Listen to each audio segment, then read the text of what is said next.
নমস্কাৰ প্ৰিয় দৰ্শকসকল চাবলৈ আৰম্ভ কৰিছে আসাম লাইভ 7 আৰু আপোনালোকলৈ মই প্লে আনিছো এটা ব্ৰেকিং নিউজ যোৰহাটত অকলহৰীয়া জ্যেষ্ঠ ব্যক্তিৰ মৃতদেহ উদ্ধাৰ ভকতপমুৱা গাঁৱত নিজ গৃহতে ওলি যোৱা অৱস্থাত উদ্ধাৰ হৈছে মৃতদেহটো চাও আহক আমাৰ এক বিশেষ সংবাদ যোৰহাটত সংঘটিত হৈছে এক চাঞ্চল্যকৰ ঘটনা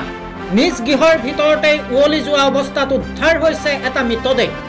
জানিব পৰা মতে বিদ্যুতৰ বিল দিবলৈ অহা কোনো ব্যক্তিয়ে দুৰ্গন্ধ পোৱাত ওচৰৰ মানুহক ততালিকে খবৰ দিয়ে আৰু তাৰ পাছতে আসল ৰহস্যৰ উদ্ঘাটন হয় সংবাদ মাধ্যম উপস্থিত হোৱাৰ পাছতে ঘটনাস্থলীত আৰক্ষী উপস্থিত হয় আৰু তদন্ত আৰম্ভ কৰে উল্লেখ্য যে মৃত ব্যক্তিগৰাকীৰ নাম প্ৰদীপ দত্ত আৰু পূৰ্বতে ONGCত কৰ্মৰত আছিল ব্যক্তিজন বৰ্তমান ঘটনাৰ তদন্ত অব্যাহত ৰাখিছে আৰক্ষী প্ৰশাসনে স্থানীয় ৰাইজৰ মতে এয়া সাধাৰণ মৃত্যু তেখেত যথেষ্ট অসুস্থ আছিল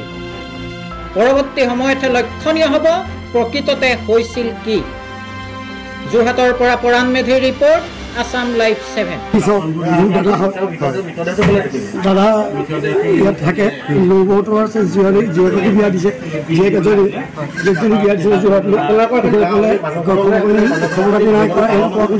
লৈ গুচি গ'ল তাৰপিছত এতিয়া ধৰক আমাৰ গোটেই বাচ্ছাটো দিয়ে মই এসপ্তাহ লগত আহি পেলাই পইচাতে কাম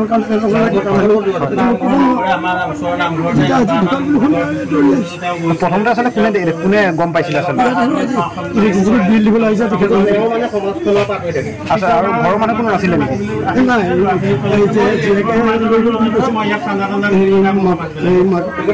কোন থাকে ঘৰটোত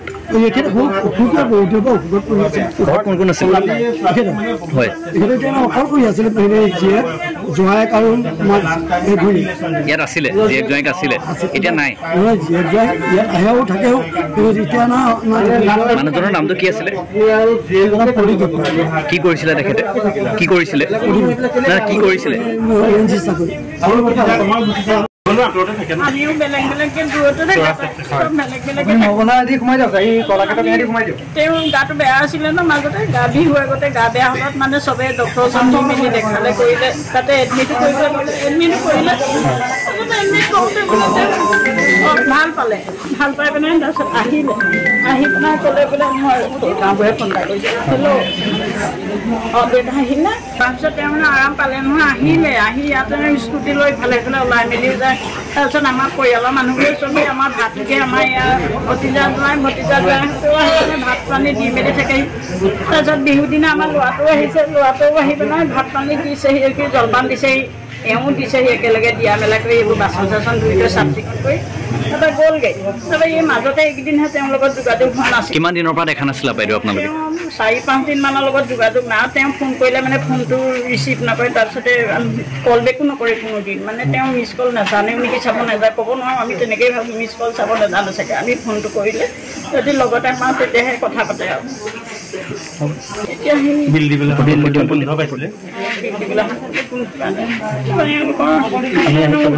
তেতিয়া ফোন কৰিলে এনেকুৱা তেনেকুৱা হৈছে বোলে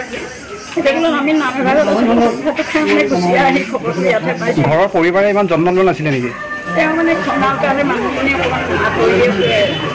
আপুনি আপোনাৰ সন্তানক কোনখন শিক্ষানুষ্ঠানত নাম ভৰ্তি কৰিব সেই বিষয়ে হয়তো পৰিকল্পনা কৰি আছে